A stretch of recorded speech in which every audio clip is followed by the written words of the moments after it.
On my channel, I've got a lot of questions about this guy. Yep, that's right, my minimap. So I decided it was about time that I give a full tutorial on everything to do with the minimap, from how to download it, to how to make icons appear, and all the other useful settings that really make playing Cobblemon a lot easier. Also, if you're one of my loyal subscribers, make sure you stick around to the end because I have a super important announcement about our channel that's also going to have some really fun opportunities for you guys to be involved in what I do in the future of this channel. So make sure to stick around because I'm going to want your input. As far as mods go, it's pretty simple. There's just going to be two things you need to download. First is Zero's minimap. You can actually find this on CurseForge, so you should just be able to get it directly from your folder there. You're going to want to make sure you get the version like this one here that goes for 1.20.1. That's going to be the best one with Cobblemon 1.5. That may change in future updates, but you can just update this and it won't be too much of a problem. So just check here in game versions for 1.20.1. So you'll download that and just add it to your mods folder. And then you'll want the Zero's Cobblemon. This is a resource pack that allows the actual Pokemon to show up on the map. Otherwise, you won't see them. For this, it depends your preference, but in my opinion, you definitely want the Stars version. This one shows stars around shiny Pokemon. I don't really see any reason why you wouldn't get this version, because otherwise it's just a lot harder to see the shiny Pokemon. So you're going to want to get this one. This one goes in your resource packs folder. So make sure it's there and make sure that you enable it in your world settings. To do that, you can just go to your world and click on the options button and go to resource packs. And then just make sure Zero's Cobblemon Stars is selected. You can even drag and drop the file over to available and then just click on it here. So here it goes right there, it goes away. And I can just click the arrow and put it back on. Or you can open the pack folder if you want to do it manually there. Now the big thing most of you are wondering about are the settings. So in order to check the settings for your minimap, you're going to click on Y. Because when you first download the minimap, it will not look like this here in the corner. It's going to be a square and it's not going to show the Pokemon. So click on the Y button on your keyboard and this is going to bring up some settings here. First of all, you can turn off the minimap if you don't want it there. You can change the position. So it usually starts over here. But you can move it over here to the top right corner or below, bottom right, really wherever you want this, you can put it. Personally, for me, I like it in the top right corner. And then you can click confirm right there and it'll stay there. Now, there's a lot of other things you can go here. In the view settings, you can change it from a square to a circle. You can do either one. Sometimes I like the circle because it takes up less space, but the square does sometimes show a little bit more, so that's up to you. You can zoom in or out. I personally like to have it zoomed out, just because then I can see more Pokemon that are nearby. You can lock it to be north, which can be a little bit helpful sometimes, but I personally usually have that off just so I can go around a little bit more, but this is helpful for navigating if you want to lock it north. I'm going to go back to circle because I like that. There's a lot of other things here that I don't think are that important, like you can change the frame style if you have opinions on that.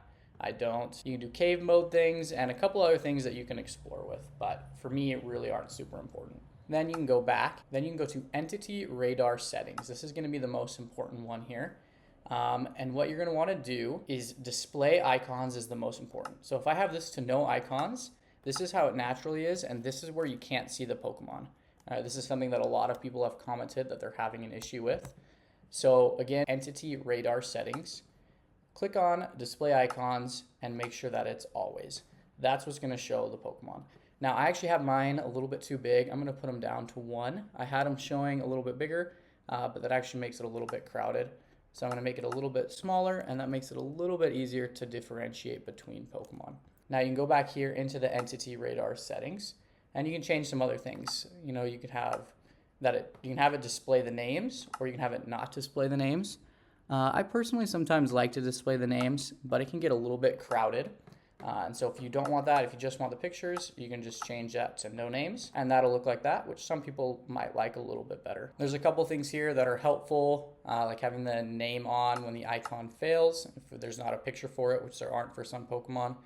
You can change the entity dot size, which will change some things as well, right? So we can put that down to 1. It's going to make them a little bit smaller. Now most of these aren't as dots right now, so it doesn't make a huge difference. You can change the settings here. These are a little bit complicated, but if you wanted to do things really specifically, you can. I haven't really explored much with that, but you can if you want to. Now there's lots of other settings you can do. You can check around into miscellaneous settings. You can go into waypoint settings. This one's going to be helpful here in a moment. But for me, honestly, that's kind of all you really need. Those are the basic settings. But now I'm going to go into one other thing that I think is really important, and that is waypoints.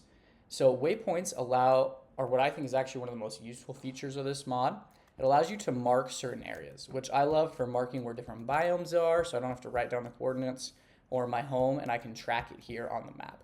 So to set a waypoint, you press the B key on your keyboard. And there's a couple different things you can change. You can change the color of the waypoint. For example, if I want this one to be dark red, I can do that. I can put the name of it. So for this one, home, right, just from my home base. And then if I confirm, you'll see right here on the map, since I'm right on it, there is a big H that you can see in the middle there, and for home.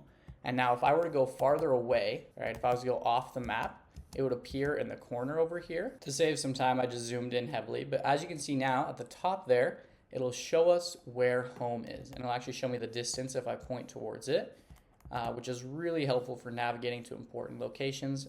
This is also great for the nether. If you have a nether fortress or something, you can mark it, and that'll make it way easier to find. Now, after you've made a waypoint, if you would like to get rid of it, you can click the U key, and there's actually several options you can do here. You could add or edit a waypoint here. We're not going to add one here because we don't need one. You could go to home here, and I've actually never tested this out.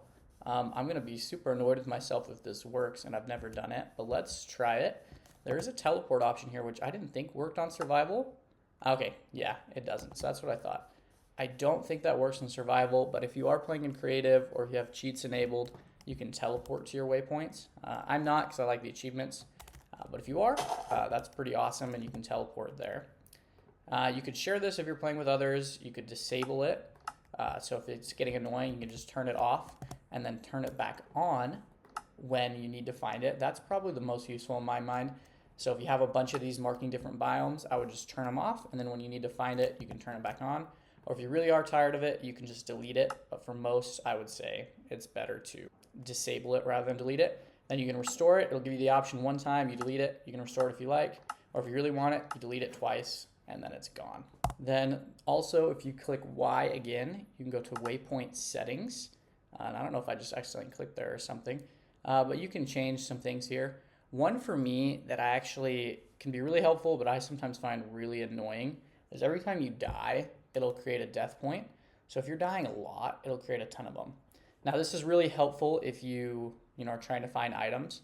In the survival guide series, I've actually disabled items going way after your death, just because in making tutorials and where I gather all the items for you, it would just take a lot more time if I didn't have that. But if you're like that, you can just turn death points off, and that'll make it a lot easier there, so you don't have to deal with that. Or if you're playing normal survival, turn those on, and it'll be good. This is nice here. It'll delete a death point if you're within 4 blocks of them. You can turn that off if you don't want that. And there's a couple different settings here you can play around with when it comes to waypoints. As you can see, there are a ton of them. So I'll let you look around there. Most of these I think are pretty just based on preference, aren't super important. But if this is something you're interested in, feel free to look around. Right? And then you can just turn waypoints off if you want. Now for the really important announcement. Some of you may have seen in my community tab, but I have decided, oops, I didn't mean to send Articuno out there, but I've decided to start a Cobblemon Survival Let's Play series where I'm using the Radical Red mod, and so I can fight different trainers and try and become the champion. There's a couple different reasons for that. I'm going to continue the Survival Guide series, so don't worry about that. This will continue. But within this series, without trainers, it's a little bit harder to make interesting Let's Play episodes. So I'm going to add that in to make things a little bit more fun. But I want you guys to be involved with this, and I want to make sure it's something you really want. So there's a couple of polls on my community tab about ways you can vote on how this series would work. So please go check out my community tab right now. Put your vote in because I'm listening to you, and I want to make a series that you guys are really going to love. Also, as you may know, I have created membership offers, and as part of the offer, you can pick a Pokemon that will be named after you in every series. So far, nobody has done that. So I'm putting out an extra incentive here.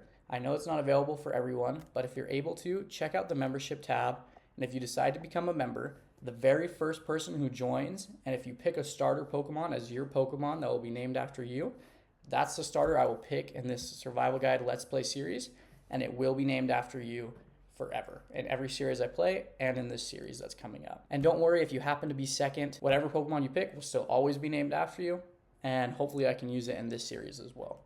I plan to come out with a series in a couple weeks, so you have a couple weeks to do that, but you'd have to go pretty soon because I will start filming that video. And if there's anything that isn't in the poll that you would like to add or you'd like to see in the Survival Guide series, feel free to just put a comment on this video or on one of the posts in the community tab, and I'll make sure to see if I can do that because I really want to make a series that you guys love. But thank you so much for watching this video. If it's helped, please hit that like button and subscribe for more Cobblemon content.